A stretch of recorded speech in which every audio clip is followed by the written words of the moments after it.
Modern history अभी चल रहा है, 101 नंबर क्वेश्चन हो चुका है। एंशिएंट और मिडावल हिस्ट्री दोनों कंप्लीट हो चुका है, तो उसको आप गो थ्रू कर सकते हैं। ऑलरेडी आप लोग को पता चल चुका होगा कि कल लास्ट डेट था BPSC TRE 3 का फॉर्म भरने का, और लगभग 4,61,000 लोगों ने फॉर्म को फिलअप किया, और इसमें आपका कंपटीशन है, सबसे ज़्यादा 6 to 8 में कंपटीशन है, और सबसे कम कंपटीशन 11 से 12 में आपका कंपटीशन देखने को मिलेगा। और इस तरह से आपका रहेगा मार्कशीट जो आपको फॉर्म को फिलअप करना है, ऑफलाइन एग्जामिनेशन है, आप लोग को पता है, और 150 क्वेश्चन रहेंगे टोटल। 120 क्वेश्चन आपका मेन पेपर रहेगा, और 30 क्वेश्चन आपका लैंग्वेज पेपर रहेगा। इस तरह से आप प्रैक्टिस घर पर जरूर कर सकते हैं। मैं आपको इसका व्हाट्सएप और टेलीग्राम ग्रुप में शेयर कर देंगे, और NCERT इस तरह के जितने भी NCERT का बुक है मैंने टेलीग्राम ग्रुप में ऑलरेडी शेयर किया है, उसको जाकर के आप गो थ्रू कर सकते हैं। चलिए आगे कंटिन्यू करते हैं। अगर आपको क्वेश्चन रहता है तो क्वेश्चन के लिए आप इस नंबर पर कॉन्टेक्ट कर सकते हैं, मैसेज ड्रॉप कर सकते हैं, या PDF नोट्स इसी का NCERT से बनाया गया 6 से लेकर के 12 तक का सारे सब्जेक्ट का आपको हिस्ट्री से जियोग्राफी सारे सब्जेक्ट का यहाँ पर मिल जाएगा। 7903812553 पर इस दिए गए नंबर पर आप कॉन्टेक्ट कर सकते हैं, 7903812553 पर। आई होप कि आपको क्लियर सुनाई दे दिया होगा, इसको नोट कर लीजिएगा। चलिए आगे कंटिन्यू करते हैं। 102 नंबर क्वेश्चन 101 नंबर क्वेश्चन तक मैंने कंप्लीट कराया था, उसको आप गो थ्रू कर सकते हैं, और जी प्ले लिस्ट इसका बना दिया गया है, इसको मैं हटा देता हूँ। चलिए 102 नंबर क्वेश्चन आपके समकक्ष है, आपके अच्छे से दिख रहा होगा, आप बताइएगा इसका सही आंसर क्या होगा। चलिए भारत में नारी आंदोलन की इनकी प्रेरणा से शुरू हुआ था, किसके प्रेरणा से शुरू हुआ? ऑप्शन आपके ABCD है, आप बताने की इसमें बताइएगा कि इसका आपका सही उत्तर क्या होगा। और इसके सामने हम व्याख्या जो बता रहे हैं उसको जरूर देखिएगा, क्योंकि व्याख्या जो आप पढ़ के जाएंगे या फिर सुन के जाएंगे, इससे रिलेटेड बहुत सारे क्वेश्चन आपके सॉल्व हो जाएंगे। ऑलमोस्ट आप मान के चलिएगा कम से कम पूरी बुक को कंप्लीट करके जाते हैं तो आपको उन सभी से ज़्यादा एज मिलेगा। 20 से 30 क्वेश्चन आप ज़्यादा कर पाओगे, जिसमें सिलेक्शंस के लिए एक एक नंबर आपको महत्वपूर्ण रोल प्ले करेगा, एक एक नंबर आपका बहुत महत्वपूर्ण रोल प्ले करेगा। आगे कंटिन्यू करते हैं। चलिए इसका सही जवाब है आपका ज्योतिबा फुले। नारी आंदोलन के जो है भारत में नारी आंदोलन इनकी प्रेरणा से प्रारंभ हुआ है, जो कंटिन्यू करना है।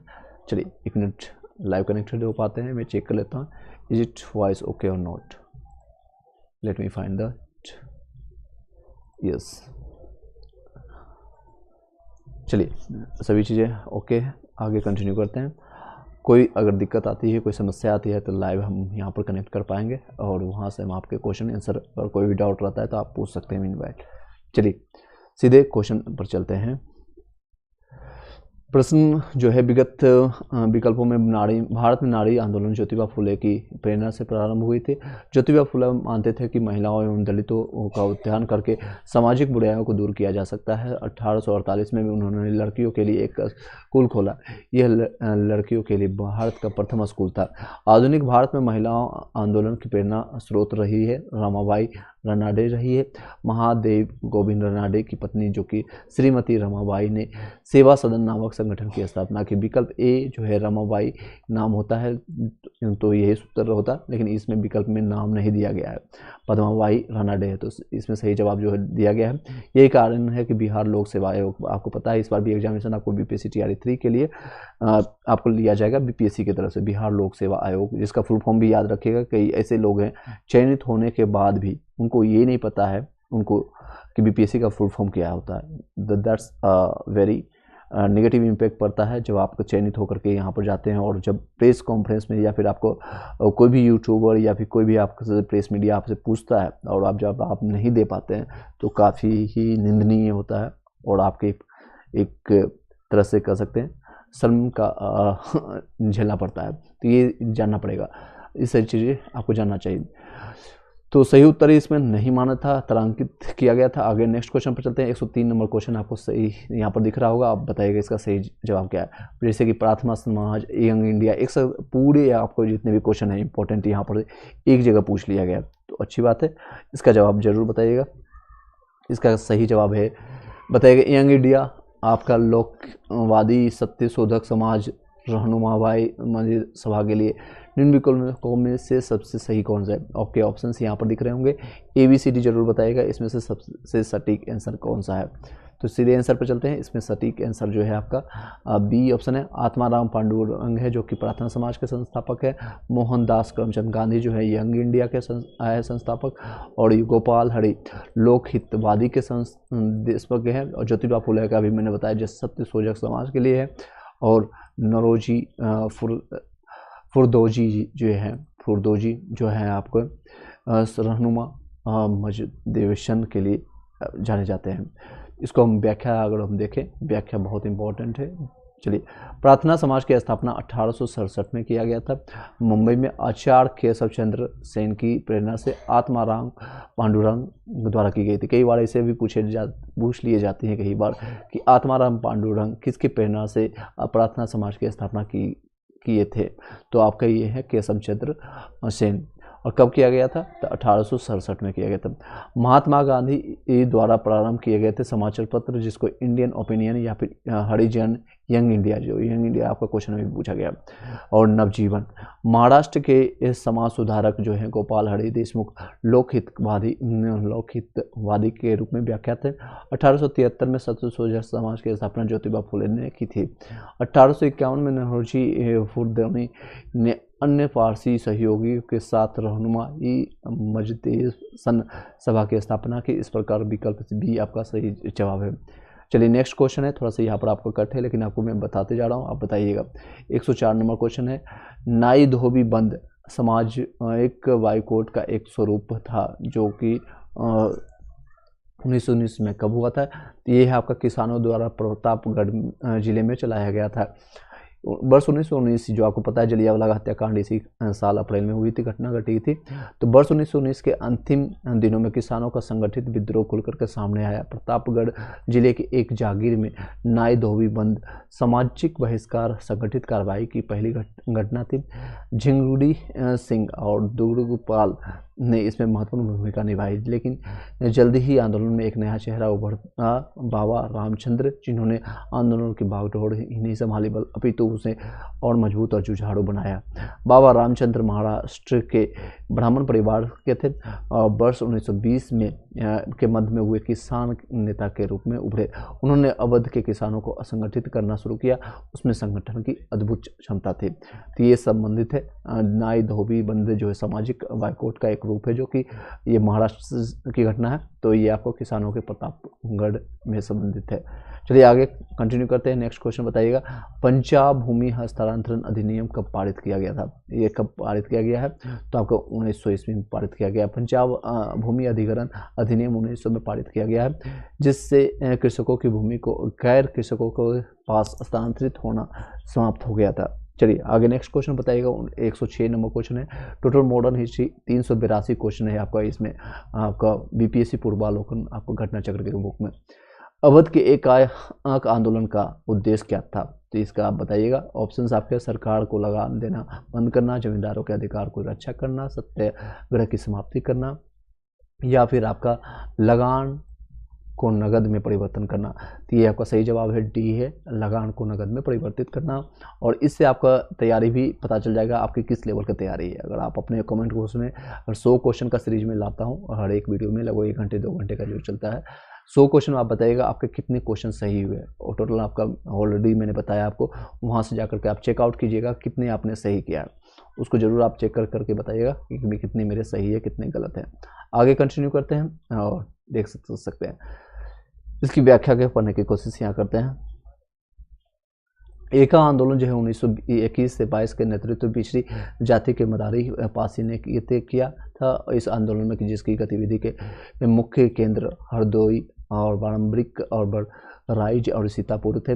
किसानों की मुख्य शिकायतें लगान में बढ़ोतरी और उपज के रूप में लगाने में बढ़ोतरी, उपज के रूप में लगान वसूल करने की प्रथा को लेकर थी। किसानों में से 50% से अधिक वसूल किया जा रहा था।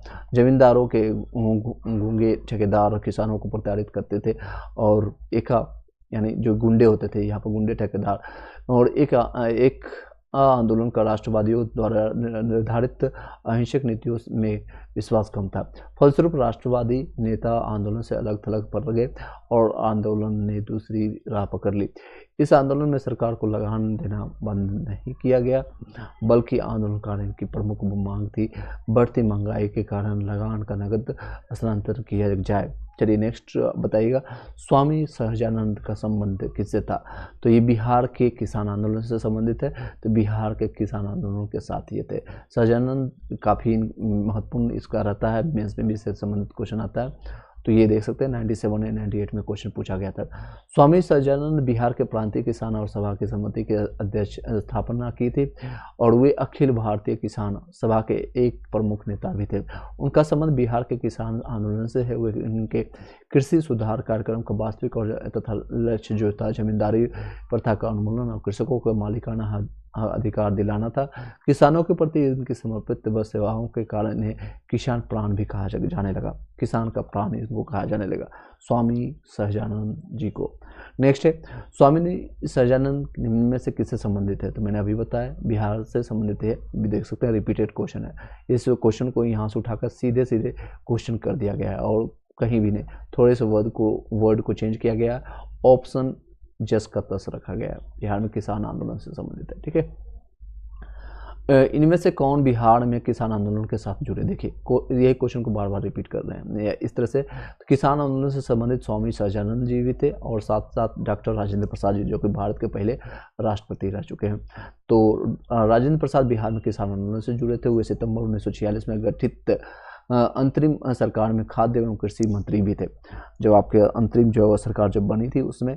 और ये भारतीय सभा के अध्यक्ष थे। संविधान लागू होने के बाद भारत के प्रथम राष्ट्रपति भी ये बने थे। चलिए नेक्स्ट है, इनको बिहार केसरी के भी नाम से जानते हैं, किसान नेता के रहे थे। नेक्स्ट आपका 110 नंबर क्वेश्चन, आप बताइए इसमें से आपका क्या सही जवाब आ रही है या नहीं। चलिए, सुरक्षा प्रकोष्ठ की नीति संबंधित है किससे है? तो वॉरेन हेस्टिंग्स से संबंधित है। सुरक्षा प्रकोष्ठ, इसके बारे में देखिए पूरा व्याख्या हम बता रहे हैं और पूरे अच्छे से बताएंगे। आप लोग जितने भी लोग कनेक्टेड हो पाएंगे और अपने अपने जितने भी वीडियोज़ को शेयर करते चले जाइएगा और सभी लोग सब्सक्राइब कर लीजिएगा ताकि भविष्य में जब भी हम वीडियो अपलोड करें आपको पूरा इन्फॉर्मेशन प्राप्त हो सके, सही इन्फॉर्मेशन और सही और सटीक। और जितने भी लोग PDF नोट्स के लिए बात कर रहे हैं वो जाकर के टेलीग्राम चैनल को ज्वाइन कर लीजिएगा। वीडियो की डिस्क्रिप्शन के लास्ट में आपको मिल जाएगा, वहाँ से जाकर के आप वीडियो को टेलीग्राम को आप फाइंड कर पाएंगे। चलिए, सुरक्षा प्रकोष्ठ या घेरे की नीति में वॉरेन हेस्टिंग्स और वेलेस्ली संबंधित थे। वॉरेन हेस्टिंग्स ने मैसूर और मराठों के साथ युद्ध, अन्य भारतीय रियासतों के साथ बराबरी की पदवी प्राप्त करने की भावना से किया था।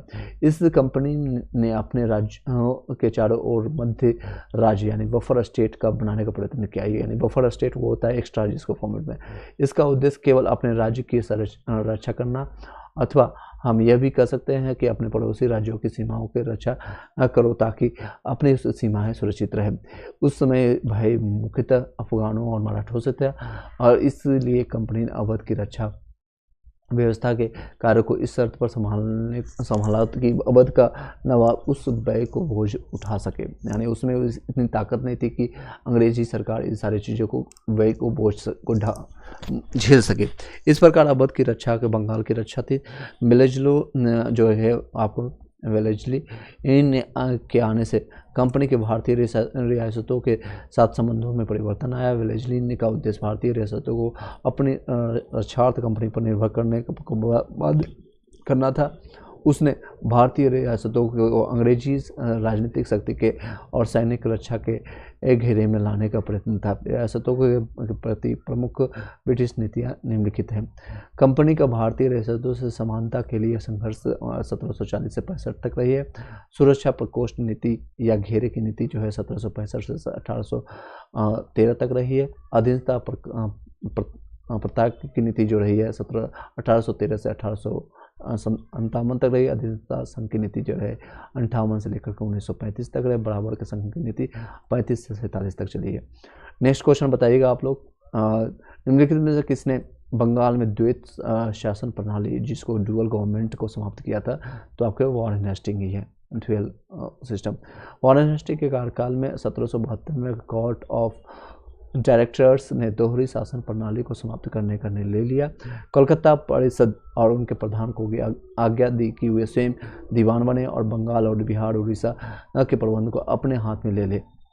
वाराणसी ने दोनों उप दीवानों मोहम्मद रजा खान और राजा सिताब राय को, ये आपको मैंने बताया था लास्ट वीडियो में, राजा खान को बंगाल का दिया गया था नवाब और राजा सिताब राय को बिहार का नवाब इनको दिया था, सौंप दिया था। द्वैत शासन जिनकी शुरुआत बंगाल में 1765 में मानी जाती है, एक के अंतर्गत कंपनी के दीवानी अधिकार अपने पास रखती थी और निजामत के कार्यों का निष्पादन नवाब के मध्य उनसे करती थी, लेकिन वास्तविक शक्ति के मतलब कंपनी के पास ही रखती थी, जो ईस्ट इंडिया कंपनी है। क्लाइव समझता था कि समस्त शक्ति कंपनी के पास है और नवाब के पास सत्ता ही केवल छाया ही है। उसने प्रवर समिति को लिखा था कि यह नाम, यह छाया आवश्यक है और हमें इसको स्वीकार करना चाहिए। इस तरह से ये बरगलाने का काम किया था। नेक्स्ट क्वेश्चन पर चलते हैं। बताइए, लॉर्ड वेलेस्ली की सहायक संधि को स्वीकार करने वाला पहला मराठा सरदार कौन था? ये क्वेश्चन बहुत रिपीटेड आती है, तो बीपीएससी देख सकते हैं 96 में क्वेश्चन पूछा गया। तो पेशवा बाजीराव द्वितीय, इन्होंने पहली बार लॉर्ड वेलेस्ली की सहायक संधि को स्वीकार करने वाला पहला मराठा सरदार था। वेलेस्ली ने भारतीय राज्यों को अंग्रेजी राजनीतिक परिधि में लाने के लिए सहायक संधि का प्रणाली का प्रयोग किया। उसने सहायक संधि का आविष्कार नहीं किया था, बल्कि उसने सिर्फ इसको एक प्रतिपादित, जिसे कह सकते हैं न्यूटन्स लॉ या ओम्स लॉ, लाया किसी और ने, लेकिन यूज कई लोग करते हैं। इसी तरह से वेलेस्ली ने भारतीय राज्यों में अंग्रेजी राजनीतिक परिधि में लाने के लिए सहायक संधि प्रणाली का प्रयोग किया था। उसने सहायक संधि का आविष्कार नहीं किया। इस प्रणाली का अस्तित्व तो पहले ही था और वो सने सने विकसित हुई थी, यानी धीरे धीरे विकसित हो रहे थे। संभवतः डुप्ले प्रथम यूरोपीय था। डुप्ले जो कि मैंने आपको बताया था मेडिवल हिस्ट्री में, उसकी कहानी भी, वो बहुत चालाक था।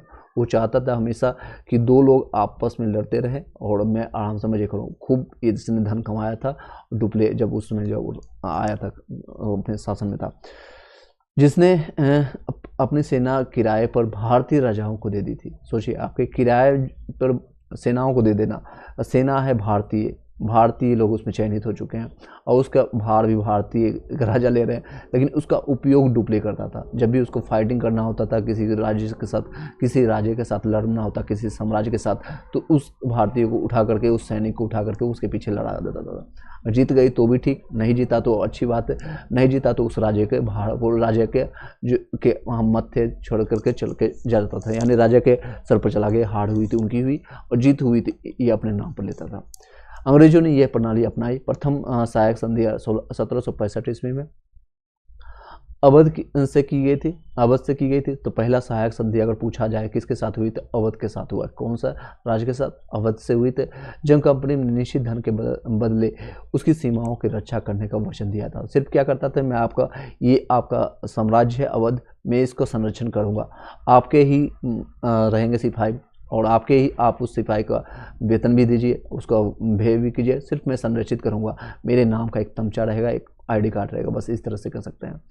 सहायक संधि स्वीकार करने वाले राजा जो थे हैदराबाद के 1798 में किए थे, 98 में, फिर उसके बाद 1800, मैसूर में आपका लगभग 1799 में, और तंचौर में अक्टूबर 1799, अवध जो था नवंबर 1801 में, पेशवा जो दिसंबर 1802 में, अबरार के भोसले 1803 में। हालांकि ये सारी चीज़ें याद नहीं रखना है, बस आप सुन लीजिए। फिर सिंधिया 1802 में, जोधपुर, जयपुर, मजेंद्री, बूंदी और भरतपुर और दौलत राव सिंधिया और जसवंत होलकर दोनों पूना में अपने को सर्वश्रेष्ठ प्रदर्शित करने का चाहते थे। बाजीराव द्वितीय जो सिंधिया का साथ दे रहा था, उसने 1801 में जसवंत के भाई की हत्या कर दी। परिणाम स्वरूप जसवंत होलकर की सेना ने पूना पर आक्रमण कर पेशवा और सिंधिया की संयुक्त सेना को परास्त कर दिया। बाजीराव द्वितीय ने भागकर वशीन में शरण ली और 31 दिसंबर 1802 को अंग्रेज से बेसिन की संधि कर ली थी। उसके बाद वशीन की संधि जो हुई थी 1802 में, इसके बीच अंग्रेजों के बीच में हुई थी। संधि के अनुसार पेशवा बाजीराव द्वितीय ने अंग्रेजों की संरचना स्वीकार कर ली। इस संधि को मराठा द्वारा अंग्रेजों के साथ की गई प्रथम सहायक संधि थी, ये मराठाओं के द्वारा। चलिए नेक्स्ट क्वेश्चन पर चलते हैं। महारानी विक्टोरिया को भारत के सामग्री नियुक्त किया गया था। कब किया गया था? 1877 में किया गया था। ब्रिटिश संसद ने एक राज उपाधि अधिनियम पारित किया जिससे महारानी विक्टोरिया को केसर ए हिंद की उपाधि से विभूषित किया। लॉर्ड लिटन ने 1 जनवरी 1877 को दिल्ली में एक वैभवशाली दरबार का आयोजन करके ये उस उपाधि की घोषणा की।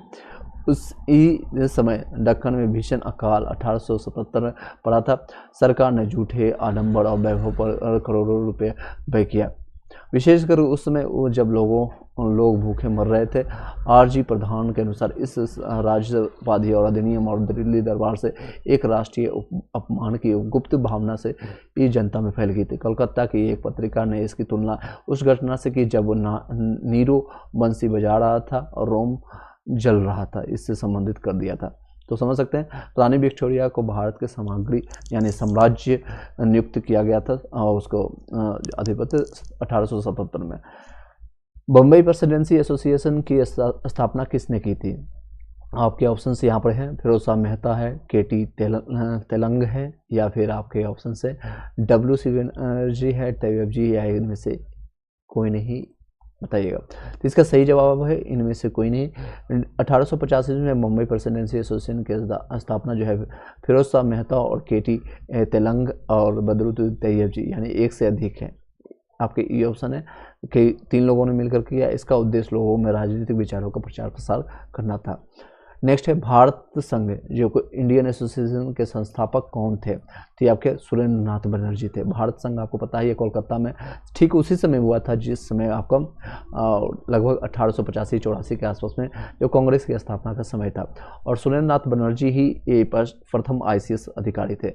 If I am not wrong, अगर आपको कमेंट बॉक्स में अगर बताइएगा जरूर कि मैं सही हूँ या गलत हूँ। चलिए, भारतीय संघ यानी इंडियन एसोसिएशन के संस्थापक कौन रहे हैं? दादा भाई नौरोजी नहीं, बाल गंगाधर तिलक नहीं, हुमायूं नहीं, आपका सुरेंद्र नाथ बनर्जी सही है। 26 जुलाई 1876 को बनर्जी ने सुरेंद्र नाथ बनर्जी ने आनंद मोहन बोस के सहयोग से इंडियन एसोसिएशन आनंद मोहन बोस, ये जो आनंद मोहन बोस है सुभाष चंद्र बोस के भाई थे और इन्होंने इंडियन एसोसिएशन की स्थापना कोलकाता में की थी। सॉरी, आनंद मोहन बोस बल्कि ये सुभाष चंद्र बोस के ये चाचा के आसपास में थे, भाई नहीं थे। यह तत्कालीन संस्था में सबसे महत्वपूर्ण थी जिसे कांग्रेस से पूर्व अखिल भारतीय स्तर की संस्था का सम्मान प्राप्त था। इस संस्थान ने सिविल सेवा परीक्षा प्रणाली में सुधार की मांग और इलवर्ट बिल जैसे विवादों को लेकर के आंदोलन चलाया। इंडियन एसोसिएशन में यानी भारत संघ में जमींदारों के स्थान पर मध्यम वर्ग की प्रधानता दी गई थी, यानी जमींदार से ज़्यादा मध्यम वर्ग जो मिडिल क्लास के लोग हैं उसमें ज़्यादा प्रधानता मिली थी। इस भी आपका है 1876 में इंडियन एसोसिएशन की स्थापना किसने की थी? इंडियन एसोसिएशन की स्थापना सुरेंद्र नाथ बनर्जी ने किया था। देखिए ये क्वेश्चन रिपीट किया है, सीधे सीधे कॉपी पेस्ट किया है यहाँ से, इसलिए बोलता हूँ जितने भी बीपीएससी प्रीवियस ईयर को क्वेश्चन पेपर है एक बार जरूर देख के जाइए, काफ़ी हेल्पफुल रहेगा। चलिए, भारत राष्ट्रीय कांग्रेस से पूर्व सबसे प्रमुख संस्था कौन थी? इससे पहले आपका इंडियन एसोसिएशन ऑफ कोलकाता जो कि सुरेंद्र नाथ बनर्जी के द्वारा स्थापित किया गया था और बनाया गया था, इन्हीं का है। देख सकते हैं 26 जुलाई 1876 को सुरेंद्र नाथ बनर्जी ने आनंद मोहन बोस के सहयोग से इंडियन एसोसिएशन तथा या भारत संघ जिसको हिंदी में कहते हैं की स्थापना कोलकाता में की। यह तत्कालिक राजनीतिक संस्थाओं में सबसे प्रमुख एवं महत्वपूर्ण थी जिसे कांग्रेस से पूर्व अखिल भारतीय स्तर की संस्था का सम्मान प्राप्त था। अखिल मतलब पूरे भारत में। इस संस्थान ने सिविल सेवा परीक्षा प्रणाली में सुधार की मांग की थी और इलवर्ट बिल विवाद जैसे मामलों को लेकर के आंदोलन चलाया। इंडियन एसोसिएशन भारत संघ में जमींदारों के साथ स्थान पर मध्यम वर्ग यानी कि मिडिल क्लास के लोग प्रधान में थे, ज़्यादा सक्रिय रूप से थे। आगे कंटिन्यू करते हैं। सुरेंद्र नाथ बनर्जी 118 नंबर क्वेश्चन बताइएगा। किस वर्ष भारतीय सिविल सर्विसेज से हटाया गया? मतलब सुरेंद्र नाथ बनर्जी को किस वर्ष, यानी पहले बार बताया ये ICS अधिकारी थे और ये चुने हुए पहले भारतीय ICS अधिकारी थे। तो इनको सिविल सर्विसेज से भारतीय सिविल सर्विसेज से हटाया गया था कब? तो 1874 में। इसके बाद ही ये ICS देखिए इसमें दिया गया। सुरेंद्र नाथ बनर्जी द्वितीय भारतीय थे, पहले नहीं, ये द्वितीय भारतीय थे जिन्होंने ICS परीक्षा उत्तीर्ण की थी। पहली भारतीय नियुक्ति सिलकट बांग्लादेश में असिस्टेंट मजिस्ट्रेट के पद पर हुई थी। इनका पहला जो नियुक्ति जो यहाँ पर ज्वाइनिंग हुई, जैसे आप लोग को ज्वाइनिंग एक जगह मिलेगा, मान लीजिए पटना मिला या भागलपुर मिला या कहीं पर भी आपको मिला, तो वो एक फर्स्ट नियुक्ति इनको बांग्लादेश में हुआ था, सिलकट में, और असिस्टेंट मजिस्ट्रेट के पद पर हुई थी। यहीं पर मामूली भूल की वजह से 1774 में इन्हें पद से हटाया गया था। चलिए आगे कंटिन्यू करते हैं। 119 नंबर क्वेश्चन, राजनीतिक सुधार को लेकर के विरोध करने वाले पहले भारतीय कौन थे? तो ये है राजा राम मोहन राय। राजनीतिक सुधारों को लेकर के विरोध करने वाले पहले भारतीय राजा राम मोहन राय, RRR जिसका नाम है, शॉर्ट फॉर्म में कह सकते हैं। उन्होंने मानव अधिकारों, लोकतांत्रिक मूल्यों के विकास पर कई लेख लिखे। बिपिन चंद्र पाल ने लिखा है कि भारत में राजनीतिक स्वतंत्रता का संदेश सबसे पहले राजा राम मोहन राय ने दिया था। ये देखिए, इसको प्रूफ भी डाल रहा है कि किसने कहा था, तो बिपिन चंद्र पाल जी ने कहा था। लाल बाल पाल आपने नाम सुना होगा, और गृह दल के नेता ये सारे लोग हैं। कुछ इतिहासकार सुरेंद्रनाथ बनर्जी को राजनीतिक सुधार के लिए आंदोलन करने वाले प्रथम राजनीतिक मानते हैं, क्योंकि इनको 74 में हटा दिया गया था, 76 में इन्होंने भारतीय संघ की स्थापना भी किया था। मद्रास महाजन की सभा की स्थापना की गई थी। इसमें ऑप्शंस में जितने भी कोई भी नहीं है, तो मद्रास महाजन सभा की स्थापना 1884 ईस्वी में राघवाचारी, सी सुब्रमण्यम और पी आनंद चार्लू द्वारा की गई थी। आगे कंटिन्यू करते हैं। भारतीय राष्ट्रीय कांग्रेस के प्रथम अधिवेशन में कितने प्रतिनिधि थे? उसमें 72 लोग शामिल हुए थे। इसका मैंने बताया था, उसको जाकर के आप सुन सकते हैं। काफ़ी बेहतरीन ढंग से ये सारी चीज़ें मैंने कंप्लीट करवाया। चलिए आगे कंटिन्यू करते हैं। भारतीय राष्ट्रीय कांग्रेस की स्थापना 1885 में दिसंबर में हुई थी। ठंडा में कंबल ओढ़ते हुए सभी लोगों ने किया था। में एओम ह्यूम के द्वारा की गई थी। स्थापना किसके द्वारा? तो एओम ह्यूम द्वारा की गई थी, और इसको हर्मिट ऑफ सिमना भी कहते हैं। एओम ह्यूम जो एक ICS अधिकारी था, जिस तरह से IAS अधिकारी होता है, इस तरह से रिटायर्ड ICS अधिकारी था ये बुढ़ा। और इनका मकसद था कि जितने भी पढ़े लिखे अंग्रेजी शिक्षा ग्रहण करके जो भारतीय युवा हैं उस समय के, उनको एक कमरे में बंद करके कहीं से विक्षिप्त कर दें, ताकि भारतीय कांग्रेस का जो मकसद है भारतीय राष्ट्रीय कांग्रेस का, वो ही उसी कमरे में बंद हो जाए। तो जो अवकाश प्राप्त, यानी अवकाश, देखिए जो एक अवकाश प्राप्त अंग्रेज अधिकारी था, मैंने बताया इसके बारे में, अवकाश यानी कि इसको मतलब रिटायर्ड ले चुका था। इसका पहला अधिवेशन 28 दिसंबर, ठीक दिसंबर के 2 दिन पहले, यानी एक दिन 2 दिन और रुक जाता, 3 दिन, तो 86 आ जाता है, 86। 28 दिसंबर 1885, इसलिए मैं बता रहा हूँ ताकि आपको यहीं याद हो जाए सारी चीज़ें। 1885 को मुंबई स्थित गोकुल दास तेजपाल संस्कृत विद्यालय में आयोजित किया गया था। ये मुंबई में, पहले ये पूना में होना प्रस्तावित था, लेकिन पूना में प्लेग यानी हैजा रोग फैलने के कारण यहाँ से हटा करके मुंबई में ट्रांसफ़र किया। और कहाँ पर किया गया था? गोकुल तेज प्रताप संस्कृत विद्यालय में आयोजित किया गया था, जिसमें से कुल 72 प्रतिनिधियों ने भाग लिया था। भारतीय राष्ट्रीय कांग्रेस के पहले अधिवेशन की अध्यक्षता जो किया था भोमेश चंद्र बनर्जी, WC बनर्जी ने की थी, और इसके प्रथम महासचिव जो स्वयं एओम ह्यूम रहे थे। मैंने इसके बारे में विस्तार से TRE1 TRE2 के दौरान बताया आप लोग को। बताइएगा। नेक्स्ट क्वेश्चन है 122 नंबर, भारतीय राष्ट्रीय कांग्रेस की स्थापना कब हुई थी? 65 में, 85 में, 67 में, 87 में? तो सिर्फ यही बताइएगा। तो अभी मैंने बताया दिसंबर में ठंडा के कम्बल ओढ़ते हुए 85 में बनाया गया था, 28 दिसंबर को। भारतीय राष्ट्रीय कांग्रेस की स्थापना 85 में एओम ह्यूम ने की थी। एक अवकाश अधिकारी है। इसका पहला अधिवेशन इसमें दे सकते हैं, गोकुलदास, सेम चीज़ों को रिपीट किया गया, तो आप पढ़ सकते हैं। भारतीय राष्ट्रीय कांग्रेस की स्थापना की गई थी किसके? एओम ह्यूम के द्वारा। और एओम ह्यूम, इसका पूरा नाम कई बार पूछ लिया जाता है, तो इसका नाम है Allan Octavian Hume. Allan Octavian Hume है। भारतीय सिविल सेवा के सेवानिवृत्ति दे सकते हैं, मैंने बताया रिटायर्ड ब्रिटिश अधिकारी था। वे शिमला में बस गए थे, यानी शिमला में ही कार्यरत थे, वहीं पर बसे थे। 84 में उन्होंने भारतीय राष्ट्रीय संघ, यानी जो आपको मैंने बताया इंडियन नेशनल यूनियन की स्थापना की, जो कि पहले इसका नाम था भारतीय राष्ट्रीय कांग्रेस से पहले इसका नाम था भारतीय राष्ट्रीय संघ। संघ को बाद में इसको चेंज करके कांग्रेस बनाया गया। कांग्रेस का मतलब होता है लोगों का समूह, यानी तो जो कि बाद जो भारतीय राष्ट्रीय कांग्रेस का अग्रदूत थे। कोलकाता, मुंबई और मद्रास के दौरान मतलब दौरा करने थे इनको, अधिकारी था, इनको छुट्टी मिलने के बाद ये पूरा इंडिया का भ्रमण कर रहे थे। तो लोगों से ये मृदुल भाषी के थे, मतलब सभी लोगों से मिलना जुलना, अच्छे से बातचीत करना, इस तरह के ये थे। तो कलकत्ता, मुंबई, मद्रास का दौरा करने के उपरांत उन्होंने इस घोषणा की कि दिसंबर में भारतीय राष्ट्रीय संघ का एक सम्मेलन पुणे में आयोजित किया जाएगा, जिसे मैंने अभी बताया कि पुणे में आयोजित था। इन्होंने जिनमें तीनों महाप्रांतों में से सभी भागों के शिक्षित प्रतिनिधित्व शामिल होंगे, लेकिन पुणे में हैजा फैलने के कारण सम्मेलन, यानी मैंने बताया प्लेग और हैजा फैलने के कारण स्थान बदल करके गोकुल दास तेजपाल संस्कृत पाठशाला मुंबई में कर दिया गया था। भारतीय राष्ट्रीय संघ का पहला अधिवेशन 28 दिसंबर 1885 को हुआ। इसी सम्मेलन में दादा भाई नौरोजी के सुझाव पर इस संगठन का नाम बदल करके भारतीय राष्ट्रीय कांग्रेस रखा दिया। कई बार क्वेश्चन आता है इस भारतीय राष्ट्रीय संघ का नाम बदलकर भारतीय राष्ट्रीय कांग्रेस किसने रखा था? तो Dadabhai Naoroji, the great old man of India, जिसको बहुवृद्ध पुरुष भी कहते हैं। भारतीय राष्ट्रीय कांग्रेस के संस्थापक सेम चीज़ है, एलन ऑक्टेवियन ह्यूम, इसका फुल फॉर्म है। और नेक्स्ट है भारतीय राष्ट्रीय कांग्रेस के संस्थापक, देखिए कई बार रिपीट है। एक क्या थे? असैनिक सेवक थे या वैज्ञानिक थे, सामाजिक कर्ता थे, मिलिट्री कमांडर थे। तो असैनिक सेवक थे, ठीक है, कोई भी सैनिक नहीं था। भारतीय राष्ट्रीय कांग्रेस का प्रथम अधिवेशन कहाँ हुआ था? मुंबई में। पुणे में प्रस्तावित था लेकिन मुंबई में हुआ था हैजा फैलने के कारण।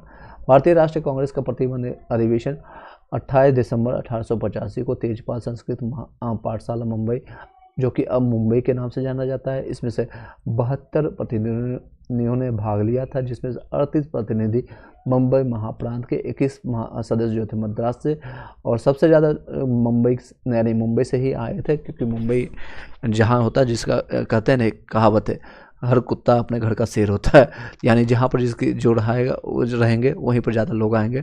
तो मुंबई से सबसे ज़्यादा 38 लोग आए थे, और मद्रास यानी चेन्नई से 21 लोग, 3 बंगाल से, 7 सदस्य थे उत्तर प्रदेश में और अवध से, और 3 सदस्य पंजाब से आए थे, बिहार से उसमें 0 थे। कांग्रेस के प्रथम अधिवेशन की अध्यक्षता WC बनर्जी ने किया था एवं उसके सचिव थे। भारतीय राष्ट्रीय कांग्रेस के दूसरे अधिवेशन की अध्यक्षता किसने की? तो उसके बाद बोला गया था, आप ही ने नाम दिया है, आप ही चेंज करवाएं भारतीय राष्ट्रीय कांग्रेस का संगठन का नाम, संघ का नाम, और कांग्रेस बनाया तो आप ही आगे जाकर के लीड कीजिए। तो दादा भाई नौरोजी को मौका मिला था 86 में, और ये कहाँ पर हुआ? तो कोलकाता में इसको प्रस्तावित किया गया था, ठीक है, कोलकाता में। कांग्रेस जो है का दूसरा अधिवेशन 86 में 1886 में कोलकाता में हुआ था। इसकी अध्यक्षता दादा भाई नौरोजी ने की।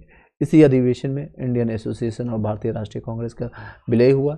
इसके अतिरिक्त दादा भाई नौरोजी ने 1893 में लाहौर अधिवेशन और 1906 में कलकत्ता अधिवेशन में अध्यक्षता की। तो कई बार क्वेश्चन आता है कि दादा भाई नौरोजी कितनी बार उनको मौका मिला था कांग्रेस का अधिवेशन करने के लिए, अध्यक्षता करने के लिए? तो 3 बार मिला, 2 बार कोलकाता में ही मिला था, एक तो आपको 86 में और एक 1906 में, और एक मिला है 1893 में लाहौर में। बस ये याद रखिएगा, 3 बार इनको मौका मिला है। महात्मा गांधी ने भारतीय राष्ट्रीय कांग्रेस को किस अधिवेशन में अध्यक्ष एकमात्र किए थे? 1924 में किए, वो भी बेलगांव में, आपको पता है। और ये इसलिए किए थे क्योंकि 1923 में वो जेल में थे, और जेल में बाहर निकलने के बाद, जेल से बाहर निकलने के लिए उन्होंने खाना पीना त्याग दिया था, और पुलिस लोग, मतलब जो अधीक्षक यानी ब्रिटिश जो शासन थे, समझते रहता है कि ये बुढ़ा आदमी, यानी मैं इस शब्द को इसलिए यूज कर रहा हूँ कि आप समझ सकते हैं, ये बुढ़ा आदमी कहीं जेल में ना मर जाए। इसकी प्रख्यात है, प्रसिद्धि इतनी है कि अगर इंडिया ये जेल में मर गया तो आज ही हमें इंडिया छोड़ के जाना पड़ेगा, इसलिए उनको बाहर छोड़ दिया गया और आज़ाद कर दिया गया। जैसे ये आज़ाद हुए इसके 1 सप्ताह बाद ही जाकर के बेलगांव में दिसंबर 1924 में, और ये ज़्यादातर जितने भी अधिवेशन होते थे ठंड के टाइम में कंबल ओढ़ करके सभी लोग बैठते थे, और जितने भी बुजुर्ग लोग हैं। और बेलगांव के में एकमात्र है जो कि कर्नाटक में पड़ता है, और 39वें वार्षिक अधिवेशन की अध्यक्षता की। कई बार कोई संख्या भी पूछ लिया जाता है कि कौन से अधिवेशन थे 39 में, जो अध्यक्षता महात्मा गांधी ने किया। ऐसे इनकी कोई इच्छा नहीं थी कि मैं अध्यक्ष बनूँ या कोई पद लूँ, या आज़ादी के बाद चाहते थे ये प्राइम मिनिस्टर, राष्ट्रपति, कुछ भी बन सकते थे, लेकिन उन्होंने बोला कि नहीं, मैं सन्यासी हूँ, मैं गांधी हूँ, महात्मा हूँ एक तरह से। इस अधिवेशन में एक प्रस्ताव द्वारा इसलिए इन्होंने इस जाकर के वक्तव्य दिया और पूरे भारत को संबोधित किया। यह निश्चित किया कि गांधी जी रचनात्मक कार्यों पर बल दिया जाए। इस अधिवेशन में गांधी दास समझौते को अनुमोदित किया था। नेक्स्ट आगे बढ़ते हैं। इंडियन नेशनल कांग्रेस की प्रथम महिला अध्यक्ष कौन थी? तो प्रथम, अगर पूछ लिया, देखिए क्वेश्चन क्या है। इंडियन नेशनल कांग्रेस की प्रथम भारतीय, क्वेश्चन पूरा पढ़िएगा अदरवाइज आपके क्वेश्चन गलत हो सकते हैं। और ये एनी बेसेंट भी है, अगर सीधे से भारतीय यहाँ से हटा दे तो एनी बेसेंट सही होगा, इसमें भारतीय लगा दिया है तो सरोजिनी नायडू जी को सॉरी सरोजिनी नायडू जी को जाएगा। सरोजिनी नायडू जी के जिनका जीवन काल है 1879 से लेकर के 1949 तक, लगभग 70 साल इनकी जीवन रही।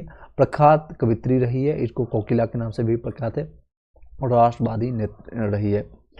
वर्ष 1925 में कानपुर में इस हुए भारतीय राष्ट्रीय कांग्रेस के अधिवेशन 40 में, यानी गांधी जी के बाद इनका ही मौका मिला था। कहाँ पर मिला था इनको? तो कानपुर में। यूपी के रहने वाले ही कानपुर में ही मिलेगा मौका। 40 अधिवेशन में कांग्रेस के प्रथम भारतीय महिला अध्यक्ष बनी थी। वे गांधी जी की विश्वास पात्र और निष्ठावान सहयोगी थे। स्वतंत्रता संग्राम में भाग लेने के पर उन्हें कई बार जेल भी जाना पड़ा, और वर्ष 1949 से 47 से 49 में उत्तर प्रदेश की राज्यपाल भी बनी रही। चलिए कमेंट बॉक्स में जरूर बताइएगा एनी बेसेंट को कब और किस अधिवेशन में मिला था, और पहली महिला है 1916 में मिला था, और कहाँ पर इनको मौका मिला था, किस जगह मिला था, जगह का नाम कमेंट बॉक्स में जरूर बताइएगा। चलिए नेक्स्ट क्वेश्चन पर चलते हैं। भारतीय राष्ट्रीय कांग्रेस का 27वां अधिवेशन किस स्थान पर हुआ था? बताइएगा। तो ये बांकीपुर पटना में हुआ था। ये आपको भारतीय राष्ट्रीय कांग्रेस का 27वां अधिवेशन 1912 में बांकीपुर बिहार में पड़ता है संपन्न में हुआ था, और इस अधिवेशन की अध्यक्षता R.N. मुदोलकर ने की थी। किसने अध्यक्षता किसने की थी? मुदोलकर जी ने की थे। और इसी अधिवेशन में एवं को कांग्रेस का पिता कहा गया है। कांग्रेस का पिता जो है बांकीपुर में कहा गया बिहार में, और 27वां अधिवेशन था, और इसकी अध्यक्षता मुदोलकर जी ने किया था, R.N. मुदोलकर ने किया था। पुस्तक poverty and unBritish rule in India किसके द्वारा लिखी गई है? R.C. दत्त के द्वारा, दादा भाई नौरोजी के द्वारा, बिपिन चंद्र पाल, या लाला लाजपत राय के द्वारा? तो सही जवाब होगा Dadabhai Naoroji. Poverty and unBritish rule in India नामक पुस्तक के लेखक हैं दादा भाई नौरोजी। नेक्स्ट क्वेश्चन बताइएगा। आप अपनी तैयारी किस लेवल का जरूर बताइएगा कमेंट बॉक्स में। किसने कहा था कांग्रेस आंदोलन ना तो लोगों के द्वारा प्रेरित था और ना ही ये उनके द्वारा सोचा या योजनाबद्ध किया गया था? तो ये आपका डॉक्टर लॉर्ड डफरिन है, या सर सैयद अहमद के द्वारा, कर्जन है, लाला लाजपत राय द्वारा? अब ये चीज़ें आप बताइएगा। तो इसका सही जवाब होगा सर सैयद अहमद के द्वारा।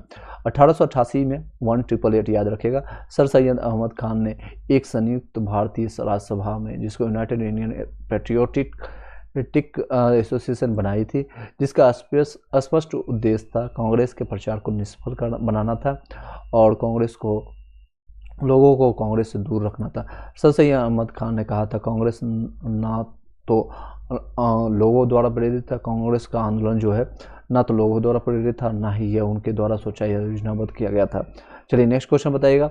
मुझे विश्वास है कि कांग्रेस अपने विनाश की, देखिए कमेंट से पता चल जाएगा, अपने विनाश की तरफ जा रही है, और मेरी यह बड़ी इच्छा है कि भारत में रहते हुए इसके शांति प्रिय निधन के लिए इसका सहायक बनूं। यह किसके द्वारा कही गई? तो ये कर्जन, आपको बंगाल विभाजन के लिए सूत्रपात, ये सूत्रधार जिसको कहते हैं, यही एकमात्र यह जो है खुद को लॉर्ड कहने वाला कर्जन है। कर्जन कर्ज खा करके बंगाल और बिहार को डिवाइड कर दिया था 1905 में, और यही इसी का कार्य है। चलिए आगे कंटिन्यू करते हैं, इसके बारे में व्याख्या पढ़ते हैं। अंग्रेज शासक समझते थे कि नरमपंथियों के नेतृत्व में कांग्रेस काफ़ी कमज़ोर है, जनता में इसकी पैठ नहीं है, अतः इसे खत्म किया जा सकता है। इसी नीति के से बड़े प्रवर्तक कौन थे? लॉर्ड कर्जन थे। और वर्ष 1900 से लेकर कर्जन ने कहा था 1900 में, मुझे विश्वास है कि कांग्रेस अपने विनाश की तरफ जा रहा है। मेरी यह बड़ी इच्छा है कि भारत में रहते हुए यानी जब तक वो शासन में है, और इनके शांतिपूर्ण निधन के लिए इसका सहायक बनो। और वर्ष 1903 में उन्होंने मद्रास के गवर्नर को लिखा, जब से मैं भारत आया हूँ मेरी नीति यही रही है कि किसी भी तरह कांग्रेस को नपुंसक बना दूँ। कर्जन ने कांग्रेस अध्यक्ष के नेतृत्व में प्रतिनिधित्व मंडल से मिलने से इनकार कर दिया था। चलिए आगे बढ़ते हैं। 34 नंबर क्वेश्चन बताइएगा, निम्न में से किस वायसराय ने के कार्यकाल में भारतीयों को राय बहादुर और खान बहादुर उपाधि प्रदान करना प्रारंभ हुआ था? तो ये आपका लॉर्ड लिटन के टाइम में वो स्टार्ट हुआ था। लॉर्ड लिटन आपको पता है कि कार्यकाल में भारतीयों को राय बहादुर या खान बहादुर की उपाधि प्रदान करना प्रारंभ हुआ था। वर्नाकुलर प्रेस एक्ट 1878 में लॉर्ड लिटन के टाइम के काल में पारित हुआ था, और लिटन ने पारित किया था और रिपन ने उसको रद्द कर दिया था। रो से रिपन, रो से रद्द। नेक्स्ट है, अधिकतर नरमपंथी नेता थे ग्रामीण क्षेत्रों से, शहरी क्षेत्रों से, ग्रामीण और शहरी क्षेत्र दोनों से थे, या फिर पंजाब से थे? तो जितने भी लाल बाल पाप हैं, सॉरी पाप नहीं, लाल बाल पाल जो है, यानी लाला लाजपत राय, बाल गंगाधर तिलक और बिपिन चंद्र पाल, ये तीनों जो थे शहरी क्षेत्र से थे, शहर क्षेत्र से। देख सकते हैं उदारवादी राजनीति और राजनीतिक भिक्षावृत्ति के युग में अधिकांश नरमपंथी नेता दादा भाई नौरोजी, फिरोज शाह मेहता, दिनसा वाचा, उमेश नरमपंथी की बात करें, मैं गणपति के बारे में बताया था, सुरेंद्र नाथ बनर्जी जैसे नेता शहरी क्षेत्रों से संबंधित थे। इस काल में कांग्रेस पर समृद्धशाली मध्यम वर्गीय बुद्धिजीवी का, जिनमें वकील, डॉक्टर, इंजीनियर, पत्रकार और साहित्यिक व्यक्ति सम्मिलित थे, का अधिकार था। उपाधियां बड़े बड़े पद पर इन लोगों के लिए आकर्षण रखते थे। कांग्रेस में आने वाले ये प्रतिनिधित्व बड़े बड़े नगरों से आते थे और जन साधारण से इनका कोई संपर्क नहीं था। फिरोज शाह मेहता ने स्वयं कहा था कि कांग्रेस की आवाज़ जनता की आवाज़ नहीं है, परंतु उनके साथ रहने वाले अन्य देशवासियों का यह कर्तव्य है कि वे इनकी भावनाओं को समझे और उन्हें व्यक्त करें और उपचार का प्रयत्न करें। आज भी देख सकते हैं कांग्रेस की आवाज़ क्या है, कुछ चंद लोगों का, या आप अपना विचार प्रकट कर सकते हैं। चलिए आगे बढ़ते हैं। और गांधी जी का कहना भी था, कांग्रेस जब भारत आज़ाद हो जाएंगे उसके बाद कांग्रेस को ख़त्म करना, जिस मकसद से कांग्रेस को बनाया गया था वो पूरा हो गया था, कांग्रेस को ख़त्म करना ही उचित होगा। चलिए आगे कंटिन्यू करते हैं। निम्न में से कौन सा उपग्रंथी नहीं था? उपग्रंथी कौन सा नहीं था? बाल गंगाधर तिलक, मदन लाल, या फिर उधम सिंह, या गोपाल कृष्ण गोखले? उपग्रंथी मतलब कि गर्म दल के, तो गर्म दल के ये नहीं थे, बाकी सब तो हैं। तो उपग्रंथी गोपाल कृष्ण गोखले उदारवादी थे, खेमे के संबंध से थे। यह संभाव, मृदु और न्यायप्रियता से में विश्वास रखते थे, यानी संभाव यानी शांति से अपनी बातें रखने के लिए, मृदु भाषा यानी प्यार से अपनी न्यायप्रियता से विश्वास रखते थे। उन्हें पूर्ण विश्वास था कि देश को पुनरुद्धार उत्तेजना के भवंडरों से नहीं हो सकता। वे साधन और साध्य दोनों की पवित्रता में विश्वास करते थे। इन्हीं विचारों से प्रभावित होकर के गांधी जी उनके शिष्य बन गए थे। किनके शिष्य बने हुए थे? तो गोपाल कृष्ण गोखले। जैसे ये गोखले जब भारत आए थे गांधी जी, तो गोखले जी चले गए थे। इनका अपना राजनीतिक गुरु जो इनका है गांधी जी का यही थे, गोपाल कृष्ण गोखले। इन्हीं विचारों से प्रभावित होकर के गांधी जी उनके शिष्य बन गए। उन्होंने 1889 में इलाहाबाद कांग्रेस अधिवेशन के मंच से राजनीति में भाग लिया। 1897 में उन्हें और बाचा को भारतीय व्यय के लिए नियुक्त बेल्वी आयोग के सम्मुख साक्ष्य देने का कहा गया। 1902 में वो बम्बे संविधान परिषद के लिए और कालांतर में इंपेरियल लेजिस्लेटिव काउंसिल के लिए चुने गए थे। ये आपका गोपाल कृष्ण गोखले के बारे में चर्चा है। नेक्स्ट क्वेश्चन है 37 नंबर क्वेश्चन, बताइएगा भारत सेवक समाज की स्थापना किसने की थी? भारत सेवक संघ की स्थापना इन्होंने ही किया था, गोपाल कृष्ण गोखले ने। वर्ष 1905 में पूना में गोपाल कृष्ण गोखले ने भारत सेवक संघ यानी सर्वेंट ऑफ इंडियन सोसाइटी की स्थापना की, जिसका उद्देश्य था भारत सेवा के लिए प्रचारक तैयार करना था और संवैधानिक रूप से भारतीय जनता के सच्चे हितों को प्रोत्साहन देना था। इस मंडल ने श्री निवास शास्त्री, जी.के. देवधर, N.M. जोशी, पंडित हृदयनाथ कुंजरू जैसे महान समाज सेवक पैदा किए। MC सितलवाड़ और B.N. राव, अल्लादीन, कृष्ण स्वामी अय्यर इसके प्रख्यात सदस्य थे। चलिए नेक्स्ट क्वेश्चन बताइएगा। 1905 में सर्वेंट्स ऑफ इंडिया सोसाइटी की स्थापना किसके द्वारा की गई थी? तो ये भी आपका इन्हीं के द्वारा किया गया था। Servant of India society English में ही किया गया, सेम बातों को देखिए, क्वेश्चन को रिपीट किया गया। तो आपको दोनों चीज़ें याद रखना पड़ेगा। आपका भारत सेवक संघ भी भारत सेवा समाज भी याद रखना पड़ेगा, सेवक मंडल भी याद रखना पड़ेगा। भारत सेवक मंडल हो या फिर सर्वेंट ऑफ इंडियन सोसाइटी हो, आपको तीनों चीज़ और ये सारी चीज़ें कॉमन मिलेगी 1905 में गोपाल कृष्ण गोखले पूना पटना में ये हुआ था घटना। कई बार हो सकता है आपको जगह का नाम पूछ ले आने वाले एग्जामिनेशन में। तो गोपाल कृष्ण गोखले सेम चीज़ें। नेक्स्ट है 39 नंबर क्वेश्चन, आप बताइएगा। ये क्वेश्चन है रणजी पामदत्त ने कहा है वे साम्राज्यवाद से लड़ते हुए भी थे और सहयोग भी करते थे। उन्होंने किस राजनीतिक गठबंधन के बारे में यह कहा है? तो भारतीय राष्ट्रीय कांग्रेस है, या फिर कम्युनिस्ट पार्टी है, स्वराज पार्टी है, हिंदुस्तान सोशलिस्ट रिपब्लिक HRA जिसको कहते हैं, हिंदुस्तान सोशलिस्ट रिपब्लिक एसोसिएशन के बारे में है। तो बताइएगा HRA। तो इसका सही जवाब होगा आपका भारतीय राष्ट्रीय कांग्रेस के बारे में कहा गया है। फिर से बताते हैं, रणजी पामदत्त ने कहा कि वे साम्राज्यवाद से लड़ते हुए भी थे और सहयोग भी करते थे। यानी कांग्रेस लड़ता भी था और सहयोग भी करता था। साम्राज्यवाद, कौन है साम्राज्यवाद का नाश हो, किन्होंने नारा दिया था? तो भगत सिंह का नारा है। आगे बढ़ते हैं। रणजी पामदत्त ने यह कथन कहा भारतीय राष्ट्रीय कांग्रेस के बारे में कहा था, कांग्रेस कई अवसरों पर अंग्रेजी हुकूमत के साथ सहयोग भी करती थी और जिसे प्रथम विश्व युद्ध में उन्होंने साथ दिया था। 1914 में जो प्रथम विश्व युद्ध हुआ था 1914 से लेकर 18 में, बिना पूछे उसको युद्ध में डाल दिया और साथ भी दिया था पूरी तरह से। प्रथम विश्व में भारतीय, क्योंकि उसमें बताया गया था कि इन्होंने कहा था ठीक है प्रथम विश्व युद्ध जो हो रहा है, जब तक विश्व युद्ध हो रहा है तब तक मेरा साथ दो, उसके बाद मैं आपको पूरी तरह से भारत को आज़ादी दे दूंगा। इस तरह से बातें हुई थी, लेकिन उन्होंने पलटी मार दिया अंग्रेजों ने, फिर उनका विरोध करना शुरू कर दिया। प्रथम विश्व युद्ध में भारतीय सहयोग हो और या गांधी इरविन वार्ता भी हो, इसके में भी दे सकते हैं। इसके अतिरिक्त भारतीय राष्ट्रीय कांग्रेस ने साम्राज्यवाद का विरोध करते हुए अंग्रेजों से आज़ादी की लड़ाई लड़ते हुए देश को स्वतंत्र भी कराया है। ये सारी गलतियां भी है। एक तो गांधी ने भी जो वार्तालाप होती है 1931 में और 1930-31 में, और एक 1914 में जो घटना घटी है जो विश्व युद्ध में साथ देना, ये दो चीज़ें हमेशा कांग्रेस के लिए निंदनीय रही है हमेशा, और निंदा का पात्र रहा है। जब भी विपक्ष देखेंगे आज सरकार में पॉलिटिकल इशू उठती है, इन सारे मुद्दों पर कांग्रेस बात करना नहीं चाहती है आज के टाइम में भी।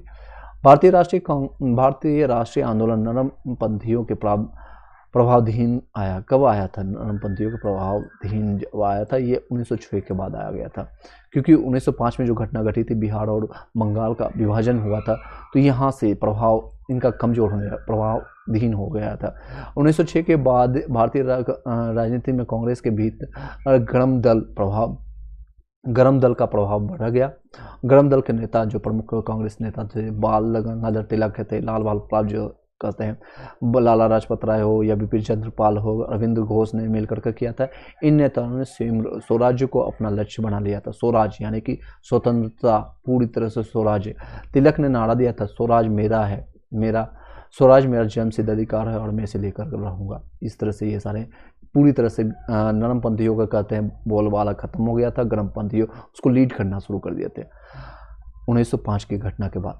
बाल गंगाधर तिलक ने लोकमान्य तिलक के नाम से जाना जाने लगा। कब? जब वे एक लोकप्रिय शिक्षक हैं, उन्होंने एक लोकप्रिय अखबार शुरू किया था, सरकार ने उन्हें रेंडर मर्डर के केस में अभियुक्त बनाया था, या उन्होंने शिवाजी और गणपति से उत्सव मनाना शुरू किया था। इनमें से एक से अधिक, एक तो ये भी सही है, देख सकते हैं इसकी व्याख्या, इसमें ई ऑप्शन सही जाएगा। ब्रिटिश सरकार ने बाल गंगाधर तिलक को पुणे के असिस्टेंट कलेक्टर रेड की हत्या के मामले में अभियुक्त किया था, यानी कल्प्रिट माना था। तिलक को दोषी पाया गया और उन्हें 18 माह के कठोर कारावास की सजा सुनाई गई थी। जब वे जेल में से बाहर आए तो वे भारतीय राष्ट्रीय नायक यानी नेशनल हीरो के रूप में उभरे और उन्हें लोकमान्य की उपाधि प्राप्त हुई थी। लोकमान्य की उपाधि इसीलिए उनको मिला था, बाल गंगाधर तिलक को लोकमान्य आप देखते होंगे एक लोकमान्य ट्रेन भी चलती है जो कि पटना से होकर के मुंबई तक जाती है, सारे चीज़ें भागलपुर से पटना की ओर, Lokmanya Tilak express. Next Lokmanya express इस तरह से है। इस तरह की किसी एक घटना नहीं, इस तरह की किसी एक घटना नहीं बल्कि अनेक राष्ट्रवादी कार्यों के बाद तिलक को लोकमान्य की उपाधि दी गई थी। चलिए आगे बढ़ते हैं। निम्नलिखित में से कौन सा नेता कांग्रेस के गरम दल से संबंधित था? तो ऑप्शंस आपके हैं, अरविंद घोष हैं, या फिर दादा भाई नौरोजी हैं, या फिर जीके गोखले हैं, या MC बनर्जी है। तो कमेंट बॉक्स में जरूर बताइएगा कौन सा सही है। तो ये है, अभी मैंने बताया है 4 लोगों का नाम, जैसे कि यहाँ पर लाला लाजपत राय जी हैं, बाल गंगाधर तिलक हैं, बिपिन चंद्र पाल है और अरविंद घोष है। यही आपके हैं सारे गरम दल के नेता हैं, एकदम गरम दल के नेता। ठीक है, आगे बढ़ते हैं, इसको कंटिन्यू करते हैं। अरविंद घोष कांग्रेस के गर्म दल के नेता थे और वह गर्म दल के 4 स्तंभों में से, जैसे कि 4 स्तंभ 4 पिलर जिसको कहते हैं, एक पिलर आपका पूरा मकान जो है, तो ये 4 पिलर थे। लाला लाजपत राय पंजाब से लीड करते थे, बाल गंगाधर तिलक महाराष्ट्र से, बिपिन चंद्र पाल थे और अरविंद घोष या बंगाल से। तो चारों पिलर की तरह 1893 से 92 में अपने लेख में उन्होंने कहा था कांग्रेस श्रमिक वर्ग से दूर है और राष्ट्रवादी है, पूर्णतः असफल रही है और इसकी शासकों को अप्रसन्न करने के भय से स्पष्ट न कहने की नीति को कायरता की संज्ञा दी गई थी। इसके अनुसार कांग्रेस क्षय रोग से मरने वाला है। ये सारे वक्तव्य उनके द्वारा कहा गया था। वर्ष 1908 में पुलिस द्वारा मलिक तल्ला उत्थान में छापा मारकर जिन 34 लोगों को गिरफ्तार किया गया था उसमें अरविंद घोष भी शामिल थे। चलिए, सभी के ऊपर अलीपुर षड्यंत्र करने के मामले में मुकदमा चला। अरविंद घोष को 1 साल की सजा भी हुई थी, किंतु बाद में साक्ष्य के अभाव में उन्हें छोड़ दिया गया था। कालांतर में हुए आतंकवादी क्रियाकलापों में अलग होकर के सन्यासी बन गए थे और पांडिचेरी चले गए थे। अंतिम जीवन जो जिए थे, आज भी देखते होंगे वहाँ पर एक इनके नाम से सरवन बोला एक आश्रम भी है, कह सकते हैं आश्रम भी इनके नाम पर है, अरविंद घोष के नाम। तो ये गर्मपंथी नेता, पूछा भी जाता है कि ये जितने भी चारों पिलर हैं इनका कहाँ से क्या क्या होता है। जैसे कि लाला लाजपत राय जो कि पंजाब केसरी के नाम से जानता है, ये 1928 में लाठी खाते हुए साइमन गोबर नारा देते हुए इनकी मृत्यु हो गई और इनके बाद घोष जी का पांडिचेरी जाकर संन्यास ले गए थे। सारे आतंकवादी गतिविधियों से उन्होंने संन्यास ले लिया था। चलिए आगे बढ़ते हैं और बिपिन जो तिलक जी हैं या फिर उनके बारे में आप कमेंट बॉक्स में जरूर बताइएगा। नेशनल काउंसिल ऑफ एजुकेशन की स्थापना कब हुई थी? ये आपका 15 अगस्त 1906 में हुई थी। नेशनल काउंसिल ऑफ एजुकेशन की स्थापना राष्ट्रीय शिक्षा के क्षेत्र में सर्वप्रथम 8 नवंबर 1905 को रंगपुर नेशनल स्कूल की स्थापना हुई थी। 19 नवंबर 1905 में कोलकाता में एक सम्मेलन का आयोजन किया गया था। इस सम्मेलन में राष्ट्रीय साहित्यिक, वैज्ञानिक और तकनीकी शिक्षा देने के लिए राष्ट्रीय शिक्षा परिषद नेशनल काउंसिल ऑफ एजुकेशन स्थापित करने का फैसला हुआ और लास्ट में कब बनकर तैयार हुआ?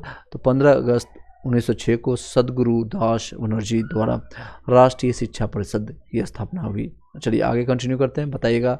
144 नंबर क्वेश्चन है, राष्ट्रीय आंदोलन में निम्न में से किसको नरम दलीय के तौर पर नहीं जाना जाता है? नरम दली नहीं है तो गर्म दल होंगे ऑब्वियसली। तो ऑप्शन देखिए, बाल गंगाधर तिलक है, दादा भाई नौरोजी है, एम.जी. रानडे है, गोपाल कृष्ण गोखले हैं। तो सही जवाब होगा लाल बाल पाल यानी बाल गंगाधर तिलक जी हैं, ये गर्म दल के नेता हैं। उग्रवाद यानी गर्म दल उसी को कहते हैं कि 4 प्रमुख स्तंभ थे, 4 प्रमुख पिलर थे जो लाला लाजपत राय, बाल गंगाधर तिलक है, बिपिन चंद्र पाल है और अरविंद घोष है। बाल गंगाधर तिलक इस विचारधारा के अग्रदूत थे। उन्होंने कांग्रेस के अनुनय विनिमय की नीति को आलोचना की थी। अनुनय विनिमय, प्लीज रिक्वेस्ट है मुझे भारत आज़ादी दे दो, इस तरह से जो रिक्वेस्ट करता था उनके ठीक आलोचना करते थे, यानी कि वो आलोचक थे, उसका विरोध करते थे।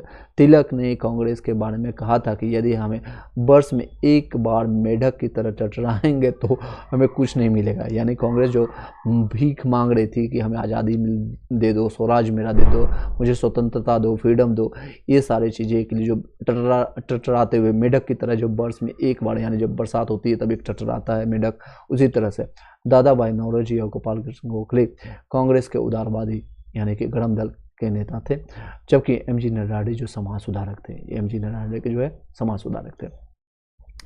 चलिए आगे कंटिन्यू करते हैं। सॉरी, उदारवादी यानी कि नरम दल के नेता थे। कांग्रेस के नरम दल के नेताओं की आंदोलन की पद्धति थी, क्या पद्धति थी इनकी? पद्धति असहयोग या फिर राजमंदी आंदोलन, अनुकूलन पर प्रतिबंधन या फिर आपका अविधेयक। इसमें इनका जो था पद्धति था राजा मानबद्ध आंदोलन यानी राजा वाम आंदोलन, यानी चुप्पे चुप्पे जिसको कहते हैं, घर की जैसे सास बहू की लड़ाई होती है, घर में ही सीमित कर रह जाती है, उसी तरह से वो लड़ाई करते थे। कांग्रेस के नेताओं के आंदोलन की प्रमुख पद्धति थी राजमंद आंदोलन यानी कॉन्स्टिट्यूशनल एगिटेशन करना, अर्थात प्रशासन में भारतीयों की भागीदारी की मांग और जनता में राजनीतिक जागरूकता उत्पन्न करना था। सिर्फ ये जानकारी देते थे। नेक्स्ट क्वेश्चन है, शेरे पंजाब, मैंने कई बार बताया कि कौन सुने तो लाला लाजपत राय। लाला लाजपत राय शेर पंजाब के नाम से भी जाने जाते हैं। ये एक भारतीय राष्ट्रीय कांग्रेस में गरम दल के नेता और पूरे पंजाब के प्रतिनिधित्व थे। उन्हें पंजाब केसरी भी कहा जाता है। साइमन कमीशन के विरोध में एक जुलूस के नेतृत्व करते समय लाला जी लाठियों के प्रहार से घायल हो गए। परिणाम स्वरूप उनको 27 नवंबर 1928 को उनका देहांत हो गया था। आगे कंटिन्यू कीजिएगा, बताइएगा अभिनव भारत को से कौन संबंधित है। बी.डी. सावरकर जी हैं, सी.आर. दास हैं, या वी.जी. तिलक, या फिर बाल गंगाधर तिलक, या फिर एस.सी. बोस हैं। तो सही जवाब होगा बी.डी. सावरकर का अभिनव भारत। इसकी स्थापना जो हुई थी 1904 ईस्वी में, और कहाँ पर हुआ था, नासिक महाराष्ट्र में हुआ था। संस्थापक है बी.डी. सावरकर जी हैं। बी.डी. सावरकर जो है, जिनका पुराना नाम है विनायक दामोदर सावरकर, द्वारा 1899 में स्थापित मित्र मेला ही 1904 में एक गुप्त सभा अभिनव भारत में परिवर्तित हो गया। इसको बाद में चेंज कर दिया गया था। जितने भी लोग अभी ज्वाइन किए हुए जरूर कमेंट बॉक्स में अपना विचार प्रकट करते रहिएगा। कमेंट जिस तरह से आप लिखिएगा तो आपको याद होता चला जाएगा। वीडियो को शेयर कर दीजिएगा। चलिए, मुजफ्फरपुर में किंग्सफोर्ड की हत्या का प्रयास कब किया गया था? तो आपका 1908 में किया गया था। किंग्सफोर्ड की हत्या के लिए आपको पता है खुदीराम बोस, मात्र बहुत कम एज में इनकी सारी चीज़ें प्रक्रिया हुई थी। 30 अप्रैल 1908 में बिहार के मुजफ्फरपुर में खुदीराम बोस और प्रफुल्ल चाकी ने किंग्सफोर्ड पर बम फेंका था। और इनको पता है, जब ये यहाँ पर बम फेंक करके इतने मात्र 13 साल की उम्र में प्रफुल्ल चंद्र चाकी जो है, और ये भी कम एज के थे, तो वो फेंक करके 16 साल की एज में बम किंग्सफोर्ड पर मारने के बाद हत्या जब हुई थी, तो ये भाग करके एक नेपाल चले गए थे खुदीराम बोस, और दूसरे प्रफुल्ल चंद्र चाकी मुजफ्फरपुर से भागते भागते मोकामा तक आए थे। और वहाँ पर जा करके एक किसान सभा में, यानी शाम के टाइम में बैठने के टाइम में बातों बातों में उन्होंने बोल दिया था क्या कि किंग्सफोर्ड की पत्नी मर गई है या फिर बच्ची मर गई है। तो इसके बारे में उन्होंने पूछा। देखिए, इसमें दर्द भी दिया हुआ लिखा हुआ है। परंतु फेंका था, परंतु किंग्सफोर्ड बच गया। इसमें जो है किंग्सफोर्ड बच गया था। और दुर्भाग्य से राष्ट्रीय आंदोलन से हमदर्दी रखने वाले मिस्टर कैनेडी की पत्नी और पुत्री उसकी मारी गई थी। कैनेडी की पत्नी और उसकी पुत्री जो यानी बेटी उसकी मरी गई थी। इसलिए प्रफुल्ल चाकी ने पुलिस से बचने के लिए आत्महत्या कर ली, और खुदीराम बोस जो को गिरफ्तार कर फांसी दे दी गई थी। ये आत्महत्या आपको वहाँ पर आपको देखने को मिलेगा सारी चीज़ें। चलिए, नेक्स्ट कंटिन्यू करते हैं। आप बताइएगा ये वीडियो का सेशन कैसा लग रहा है, जरूर अपने विचार प्रकट कीजिएगा, तब इसको कंटिन्यू करेंगे। अभी बहुत सारी चीज़ें बची हुई है। मॉडर्न हिस्ट्री के लगभग 150 क्वेश्चन अभी बचा हुआ है। फिर आपको पॉलिटी बचा हुआ है, और उसके बाद आपका ज्योग्राफी बचा हुआ है, फिर इकोनॉमिक्स आपका करेंगे, फिर साइंस के सारे क्वेश्चन करने की कोशिश करेंगे। बताइएगा 149 नंबर क्वेश्चन का आंसर बताइएगा। निम्न में से कौन सा राष्ट्रवादी समाचार पत्र नहीं था? एक समाचार पत्र राष्ट्रवादी नहीं था। तो ऑप्शन आपके है द हिंदू है, बंगाली है, द महार्ता है, द टाइम्स ऑफ इंडिया है। ये टाइम्स ऑफ इंडिया अभी की है, तो ये एक राष्ट्रवादी समाचार पत्र नहीं था। इसके अतिरिक्त द हिंदू, बंगाली, द महार्ता समाचार पत्र राष्ट्रवादी सोच को बढ़ावा देने वाले थे। चलिए आगे कंटिन्यू करते, बताइएगा क्रांतिकारी गतिविधियों के साथ कौन सी पत्रिका जुड़ी हुई नहीं थी? तो कौन सी पत्रिका नहीं जुड़ी हुई थी? ऑप्शन में आपको देख सकते हैं, संध्या है, युगांतर है, और आपका गदर है, और यंग इंडिया। यंग इंडिया आपका गांधी जी से संबंधित है, तो ये आपका क्रांतिकारी गतिविधियों से नहीं था। ठीक है, देख सकते हैं यंग इंडिया जो है पत्रिका क्रांतिकारी गतिविधियों के साथ जुड़ी हुई नहीं थी। यंग इंडिया पत्रिका का संपादन गांधी जी ने किया था। महात्मा गांधी अहिंसक आंदोलन के समर्थक थे, यानी क्रांतिकारी गतिविधियों से नहीं थे, वो समानता अहिंसा पर विश्वास करने वाले थे। वर्ष 1913 में सोहन सिंह भकाना ने Hindustan association of the Pacific coast नामक संस्था की स्थापना की थी। इस संस्था ने गदर नामक अखबार निकाला था, जिससे इस संस्था का नाम भी गदर पार्टी पड़ गया था।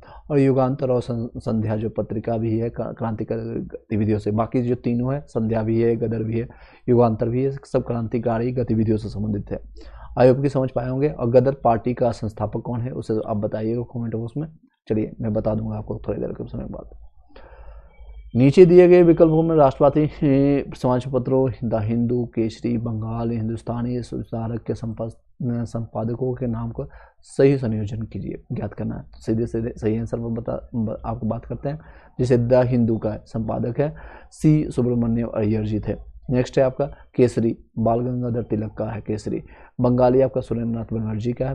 हिंदुस्तानी है आपका गंगा प्रसाद बनर्जी जी का। सुधारक आपका गोपाल कृष्ण गोखले। इसको दोबारा बता देते हैं, दोबारा बताते हैं ताकि आपको याद हो जाए। द हिंदू जी सुब्रमण्यम अय्यर के द्वारा है। केसरी बाल गंगाधर तिलक है। बंगाली आपका सुरेंद्रनाथ बनर्जी है। और हिंदुस्तानी आपका गंगा प्रसाद वर्मा जी है। सुधारक आपका गोपाल कृष्ण गोखले। चलिए नेक्स्ट क्वेश्चन आप बताइएगा 52 नंबर क्वेश्चन है। स्वराज मेरा जन्मसिद्ध अधिकार है और इसे मैं पाकर रहूँगा, ये मैंने रिपीट भी किया, बाल गंगाधर तिलक जी का ये है। चलिए नेक्स्ट क्वेश्चन बताइएगा आप लोग कमेंट बॉक्स में। भारतीय राष्ट्रीय कांग्रेस के लखनऊ के अधिवेशन 1916 में बाल गंगाधर तिलक ने कहा था स्वराज मेरा जन्मसिद्ध अधिकार है और इसे मैं लेकर रहूँगा। कब कहा था? 1916 में कहा था। कब? लखनऊ अधिवेशन में। किसने कहा था? तब बाल गंगाधर तिलक ने कहा था।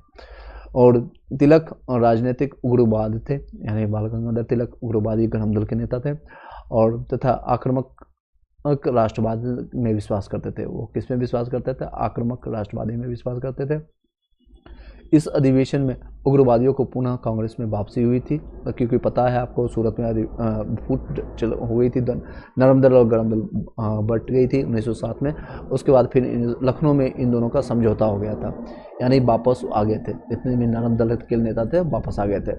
तिलक एवं एनी बेसेंट के प्रयासों से, किसके प्रयासों से वापस आए थे, वापसी हुई थी? तो तिलक, बाल गंगाधर तिलक और आपके एनी बेसेंट के प्रयासों में कांग्रेस और मुस्लिम लीग के बीच में समझौता हुआ था और ये समझौता लखनऊ समझौता या कांग्रेस लीग समझौता के नाम से भी प्रसिद्ध हुई थी। नेक्स्ट बताइएगा स्वराज मेरा जन्मसिद्ध अधिकार है और इनसे मैं लेकर रहूँगा, इसने किसने कहा था? सेम देखिए रिपीटेड क्वेश्चन है। बाल गंगाधर तिलक देखिए 2011 में पूछा गया था। सेम क्वेश्चन को ये 2019 में। अगर इस तरह से क्वेश्चन आप पढ़ के जाते हैं तो अगर आपको वहाँ पर टिक मार्क करने में या फिर बोबल्स करने में कितना टाइम लगेगा? 10 सेकंड से ज़्यादा नहीं लगेगा टाइम। और ये आपको फ्री ऑफ कॉस्ट नंबर मिलेगा। बाकी आपके लिए एनसीईआरटी आपको पढ़ना पड़ेगा। पूरी एनसीईआरटी मैंने पढ़ाया है, उसके नोट्स भी मैंने प्रोवाइड किया है। उस नोट्स को जरूर बाय कीजिएगा। जितने भी लोग हैं मैं आपको सजेस्ट करूँगा एक बार नोट्स लेकर के पढ़िए। 200, 300, 400 पेजों का आपको 223 पेजों का मिलेगा, उसको पढ़िए। बहुत कम नाम मात्र शुल्क लेकर के आपको दे रहे हैं, इसलिए दे रहे हैं ताकि उसका आप यूज कर सकें। चार्जेज इसलिए भी रखा गया ताकि उसकी वैल्यू समझें आप। भारतीय राष्ट्रीय कांग्रेस के अधिवेशन लखनऊ के 1916 में बाल गंगाधर तिलक ने कहा था स्वराज मेरा जन्मसिद्ध अधिकार है और इसे मैं लेकर रहूँगा। इस अधिवेशन में उग्रवादियों के पुनः कांग्रेस में वापसी हुए। ये सेम चीज़ को रिपीट किया है जो इसमें लिखा गया है। और एनिवेशन ने प्रयासों से कांग्रेस और मुस्लिम लीग के समझौता हुआ था। यह समझौता लखनऊ समझौता और कांग्रेस लीग समझौता के नाम से जानते हैं। नेक्स्ट है भारतीय क्रांति की जननी किसे कहा जाता है, कहा गया है? भारतीय क्रांति की जो जननी कहा गया है मैडम बीकाजी का उस रुस्तम कामा को कहा गया है। कहीं कहीं मैडम कामा भी लिखा जाता है, तो बाकी नाम को पूरा नाम याद रखिएगा, मैडम बीकाजी रुस्तम कामा। मैडम कामा जो है देखिए नाम कहीं मैंने बताया शॉर्ट फॉर्म में लिख दिया जाता है। मैडम कामा जो है का जन्म 24 सितंबर 1861 को हुआ था। उनके माता पिता पेरेंट्स पारसी थे। सोहराब वजी प्रेमजी पटेल उनके पिता थे और उनका विवाह रुस्तम के आर कामा से हुआ, जो वकील और सामाजिक कार्यकर्ता थे। मैडम कामा ने राष्ट्रीय आंदोलन के महान अग्रणी भारतीय नेता दादा भाई नौरोजी की निजी सचिव के रूप में सेवा की। बाद में वे कुछ देशभक्त विद्यार्थियों एवं यूरोपीय बौद्धिक लोगों के संपर्क में आकर के स्वतंत्रता आंदोलन से जुड़ गई और 22 अगस्त 1907 को जर्मनी को स्टुटगार्ट में आयोजित अंतर्राष्ट्रीय सोशलिस्ट इंटरनेशनल सोशलिस्ट कॉन्फ्रेंस में उन्होंने भारतीय स्वतंत्रता का झंडा सर्वप्रथम फहराया था। तो कई बार क्वेश्चन भी आता है सर्वप्रथम झंडा फहराने वाली कौन भारतीय स्वतंत्रता थी, तो वो मैडम कामा है। यहाँ फहराया गया था ये झंडा कलकत्ता झंडे यानी कलकत्ता फ्लैग का परिवर्तित रूप था। इन्हें भारतीय क्रांति की माँ भी यानी mother of the Indian revolution कहा भी जाता है। याद रखिएगा, इन सारे क्वेश्चन को रिपीट आएगा, क्वेश्चन फिर से आएगा। मैडम कामा ने भारत में तिरंगी स्वतंत्रता ध्वज को कहाँ फहराया था? अभी मैंने बताया आपको ये कहाँ पर फहराया गया था, तो ये स्टुटगार्ट में फैला गया था। ये ऊपर की व्याख्या को आप देख लीजिएगा। मैडम कामा 1907 में प्रथम तिरंगा ध्वज कहाँ फहराया था? ये आपका स्टुटगार्ट में फहराया गया था। लंदन में इंडियन हाउस के संस्थापक कौन थे? तो यही थे श्यामजी कृष्ण वर्मा जी थे, श्यामजी कृष्ण वर्मा। फरवरी 1905 में लंदन में श्यामजी कृष्ण वर्मा ने इंडियन होम रूल सोसाइटी की स्थापना की, जिसको इंडिया हाउस या फिर कह सकते हैं इंडियन होम रूल सोसाइटी की स्थापना की थी। इन्होंने इंडिया हाउस की भी स्थापना की थी। दो चीज़ों को याद रखिएगा, इंडियन होम रूल सोसाइटी की स्थापना और साथ ही साथ इंडिया हाउस की भी स्थापना की थी। यहाँ एक समाचार पत्र सोशलिस्ट का प्रकाशन भी प्रारंभ किया था। लंदन में सरकारी तंत्र के विशेष सक्रिय होने के कारण श्यामजी वहाँ से पेरिस और फिर बाद में अंततः जिनेवा चले गए थे। बंगभंग के बाद कौन सा आंदोलन शुरू हुआ था? बंगभंग के बाद आपका स्वदेशी आंदोलन शुरू हुआ था। चलिए, ब्रिटिश सरकार ने 20 जुलाई 1905 को बंगाल विभाजन के निर्णय की घोषणा कर दी थी। 7 अगस्त 1905 को कोलकाता के टाउन हाउस के एक ऐतिहासिक बैठक में स्वदेशी आंदोलन की विधिवत घोषणा कर दी गई थी। इनमें से ऐतिहासिक बहिष्कार प्रस्ताव पारित हुआ। इसी के बाद बंगाल के विभिन्न क्षेत्रों में भंग विरोधी आंदोलन औपचारिक रूप से एकजुट होकर के प्रारंभ हो गया। 16 अक्टूबर 1905 को बंगाल विभाजन प्रभावी हो गया था। चलिए आगे बताइएगा। नेक्स्ट क्वेश्चन 59 नंबर क्वेश्चन है, 159 नंबर को लॉर्ड कर्जन 1905 में 1905 में किया गया बंगाल विभाजन किस वर्ष रद्द किया गया था? तो 1911 में रद्द कर दिया गया था इसको। दिसंबर 1911 में ब्रिटिश सम्राट जॉर्ज पंचम और महारानी मेरी के भारत आगमन पर उनके स्वागत हेतु दिल्ली में एक दरबार का आयोजन किया गया। दिल्ली दरबार में 12 दिसंबर 1911 को सम्राट ने बंगाल विभाजन रद्द को घोषित किया गया था। साथ ही कोलकाता की जगह दिल्ली को भारत की राजधानी बनाए जाने की घोषणा की। घोषणा के अनुरूप बंगाल को एक नए प्रांत के रूप में पुनर्गठित किया गया था।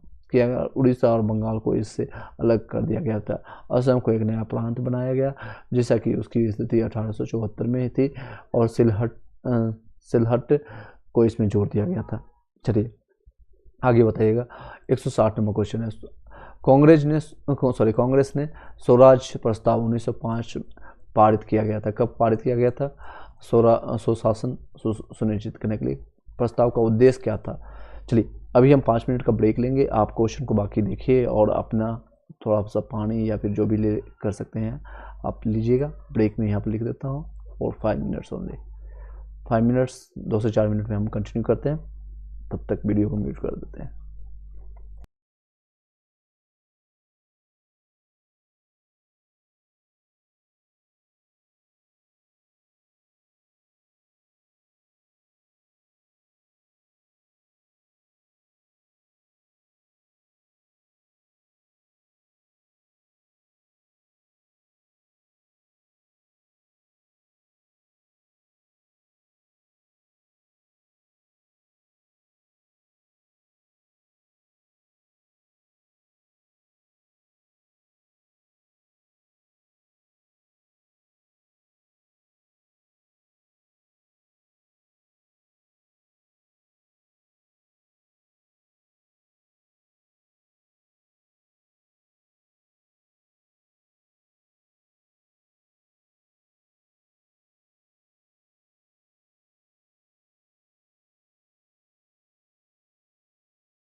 चलिए कंटिन्यू करते हैं दोस्तों।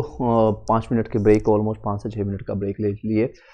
Sorry for the inconvenience. अगर आप लोग को भी आपने पानी या फिर आपने कुछ लेकर के बैठा है, फिर से खाना पीना आप कुछ भी लेकर के बैठ सकते हैं। आप सुनते जाइए सिर्फ इसको एक कार्यक्रम की तरह, और सारी चीज़ें आपके दिमाग मस्तिष्क में छा जाएगा। बस आपको स्टोरिक फॉर्मेट में सुनते जाना है, और नए एनर्जी के साथ, नए उत्साह के साथ और नई एनर्जी के साथ फिर से स्टार्ट करते हैं। ज़्यादा से ज़्यादा क्वेश्चन करने की कोशिश करते हैं।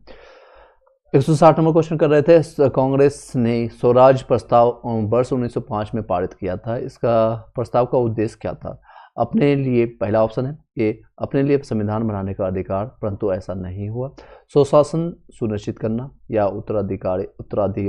उत्तराधारी सरकार चाहिए, या स्वयं की सरकार चाहिए थे। तो ऐसी मानसिकता था, क्या मानसिकता से उद्देश्य क्या था उनका? कांग्रेस प्रस्ताव जो थे 1905 में जो पारित हुई थी, कांग्रेस ने स्वराज की मांग की थी। तो स्वराज से मतलब होता है स्वशासन सुनिश्चित करना था उनका। ये ऑप्शन बी आपका सही होगा। 2011 में पीटी में क्वेश्चन पूछा गया था। कांग्रेस ने स्वराज से संबंधित प्रस्ताव पर सर्वप्रथम वर्ष 1905 में बनारस अधिवेशन में चर्चा की, और वर्ष 1906 में कोलकाता के अधिवेशन में प्रस्ताव पारित कर दिया। इस प्रस्ताव के साथ स्वदेशी बहिष्कार, राष्ट्रीय शिक्षा संबंधी प्रस्ताव भी पारित किए गए थे। तो नेक्स्ट क्वेश्चन पर बताइएगा आप लोग। 20वीं शताब्दी के प्रारंभिक वर्षों में कांग्रेस में विभाजन की प्रक्रिया शुरू हुई थी। कांग्रेस के आंदोलन की रणनीतियों पर, या फिर आंदोलन के उद्देश्यों पर, आंदोलन में लोगों की भागीदारी पर, या उपयुक्त में से सही? तो सही जवाब होगा उपयुक्त में सभी। उसमें नेगेटिव मार्किंग हुआ नहीं करता था, तो डी ऑप्शन इसमें सही है। देख सकते हैं पीटी में नेगेटिव मार्किंग 56 से लेकर के 59 तक का एक साथ लिया गया था। 4 जो है बीपीएससी एक साथ लगातार हुआ नहीं करते थे। हर साल एग्जामिनेशन इस बार के जैसा नहीं देखने को मिलता था। 4-4 साल 5-5 साल में एग्जामिनेशन हुआ करती थी। तो 2015 में 11 के बाद देख सकते हैं 15 में हुई थी 4 साल का। 2012, 13, 14, 15 का एक साथ। तो ये कब हुआ था? 20वीं सदी के प्रारंभिक वर्षों में कांग्रेस के विभाजन का प्रमुख कारण नरमपंथी का अपने राजनीतिक उद्देश्य आम जनताओं को अपने साथ रखने में असफल रहा था। ये कांग्रेस की था।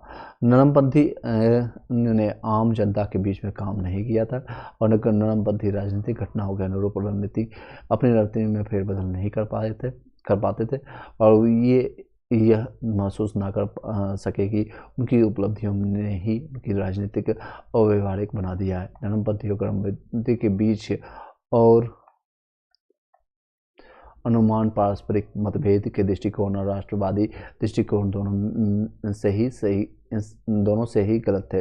नरमपंथी यह समझ नहीं पाया कि सरकार गर्मपंथियों के भय के कारण ही उनसे बातचीत कर रही है, और गर्मपंथी यह समझ नहीं पाया कि उनके संघर्ष में नरमपंथी उनके लिए कवच का काम कर सकते हैं।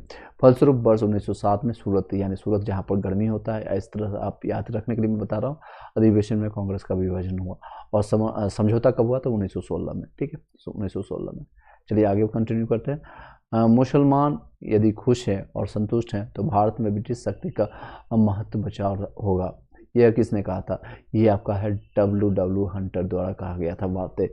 W. हंटर ने अपनी पुस्तक द इंडियन मुसलमान में लिखा था, मुसलमान यदि खुश हैं और संतुष्ट हैं तो भारत में ब्रिटिश शक्ति का महत्व बचाव होगा। यानी कि वो भी एक तरह से समझ रहे थे कि एक बड़ा भाई एक छोटे भाई या किसी तरह से परिवार में मतभेद डाल करके अपनी सत्ता को बचाना, फूट डालो, राजनीति करोगे, सीधे सीधे प्रत्यक्ष ये प्रमाण आप यहाँ पर देख सकते हैं। किस वर्ष हिंदुस्तान रिपब्लिक एसोसिएशन HRA की स्थापना हुई थी? तो यह स्थापना 1924 में हुई थी।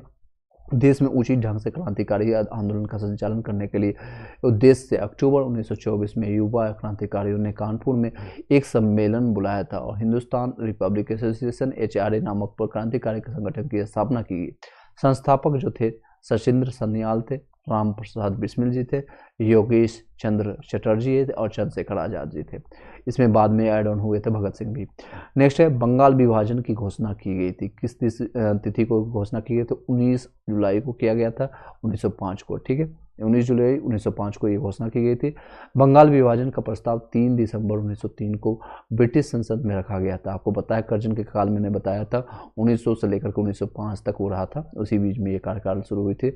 और जब से आया था कर्जन तब से उसकी इच्छा थी कि कांग्रेस को हम मरते हुए देखना चाहते हैं, उनका वक्तव्य भी था और ये प्रचलित भी हुआ था। बंगाल विभाजन का प्रस्ताव जो है 3 दिसंबर 1903 को देख सकते हैं, डेट 3-3 है, में संसद में रखा। इसकी औपचारिक घोषणा जो हुई थी 20 जुलाई, कुछ स्रोतों से 19 जुलाई भी, 19-20 जुलाई आसपास में मान लीजिएगा, और जुलाई का अवश्य है, देखिए कमेंट बॉक्स में देख सकते हैं, ऑप्शन में भी अगस्त नहीं और जुलाई कहीं नहीं दिया गया है, तो 19 जुलाई या कहीं कहीं 20 जुलाई भी बताया जाता है 1905 को की गई है। इसके उद्देश्य था बंगाल प्रेसिडेंसी में फैल रहे राष्ट्रवाद को विभाजित करना था। बंगाल विभाजन जो था 16 अक्टूबर 1905 को प्रभावी के रूप में आ गया था, यानी जुलाई में लाया गया था 7वें महीने में, और 10वें महीने 3 महीने बाद कब, तो 16 अक्टूबर 1905 को, ये दोनों डेट याद रखिएगा। प्रस्ताव में कब लाया गया था और कब इसको प्रभावी बनाया गया था, तो दोनों डेट बहुत ही इंपॉर्टेंट है, तो आपका याद रखिएगा। इस दिन को रविन्द्रनाथ टैगोर ने रक्षाबंधन की रूप में मनाने की सलाह दी थी और तभी से रक्षाबंधन मनाई जाती है। आगे कंटिन्यू करते हैं, बताइएगा। कर्जन बायली की हत्या के आरोप में किसे मृत्यु दंड दिया गया? कर्जन बायली की हत्या के लिए मदन लाल ढींगरा को, उधम सिंह को, भगत सिंह को और ममंथ नाथ को। तो सही जवाब होगा मदन लाल ढींगरा जी को दिया गया था। कर्जन बायली की हत्या के आरोप में मृत्युदंड दिया गया था। चलिए इसके विस्तार में थोड़ा जानते हैं। ये देख सकते हैं 17 में ये क्वेश्चन पूछा गया, 15 के बाद 17 आया, और बीपीएससी उसके बाद देख सकते हैं बीपीएससी एग्जामिनेशन पैटर्न लेने का 16 हुआ, फिर उसके बाद हर साल एग्जामिनेशन होने लगी है, लगभग 4 साल गैप होने के बाद। ये देख सकते हैं कर्जन बायली की हत्या 1 जुलाई 1909 को लंदन में मदन लाल ढींगरा ने गोली मारकर कर दिया था। बायली ने भारतीय मंत्री के एक बॉडीगार्ड के रूप में नियुक्त की, जिसके बाद इसमें 1909 को मदन लाल ढींगरा को फांसी दे दी गई थी। चलिए इसको हटा देते हैं, आगे कंटिन्यू करते हैं। मॉन्टेग्यू चेम्सफोर्ड की रिपोर्ट कब प्रस्तावित किया गया था? तो इसका प्रस्ताव जो किया गया था भारत सरकार अधिनियम 1919 को आधार बनाई गई थी। भारत सरकार 1919 को बनाई गई थी। तत्कालिक सचिव जो थे एडविन मॉन्टेग्यू और वायसराय चेम्सफोर्ड की रिपोर्ट में भारतीय अधिनियम 1919 को आधार बनाकर रखी गई थी। इस अधिनियम में के तहत ही भारतीय न्यायाधिकृत प्रांतों में पहली बार अद्वैत शासन लागू किए गए थे। नेक्स्ट 167 नंबर क्वेश्चन बताइएगा। न्यू लेफ्ट ऑफ ओल्ड लेखक जो 1893 से 94 में सर्वहारा वर्ग के साथ संपर्क में बाहर लाने के लिए कांग्रेस की आलोचना की गई थी। इस लेखक का प्रतिवादन किसने किया था? तो अरविंद घोष ने किया था। तत्कालिक भारतीय परिस्थिति के कारण कांग्रेस की समाजवादी शक्तियों के समक्ष ढुलमुल रवैया अपनाने के कारण अरविंद घोष ने अपनी रूपरेखा जो है कांग्रेस के साथ आलोचना की थी। तो ये सारी चीज़ें आगे कंटिन्यू करेंगे। आज हम यहीं तक रखते हैं 167 तक, 66 तक, 7 तक। उसके बाद कल हम 68 से कंप्लीट करेंगे। Thank you so much. Video अच्छी लगी लाइक करके सब्सक्राइब करके बेल घंटी दबा लीजिएगा और कंटिन्यू जितने भी लोग हैं, इससे पहले अगर आपने वीडियो नहीं देखा है, जो प्लेलिस्ट बना दिया गया है उसको जाकर के आप देखिए। इस तरह से सारे वीडियोज एक सीरीज़ में 6-7 वीडियो आपको मैंने डाल दिया है, उस सारे वीडियोज़ को देख करके आप उसका लाभ उठा सकते हैं और रिवीजन कर सकते हैं। आप अपनी तैयारी को मूल्यांकित कर सकते हैं कि मेरी तैयारी कितनी है और कितना नहीं है, कितने पानी में। Thank you so much. Have a nice day.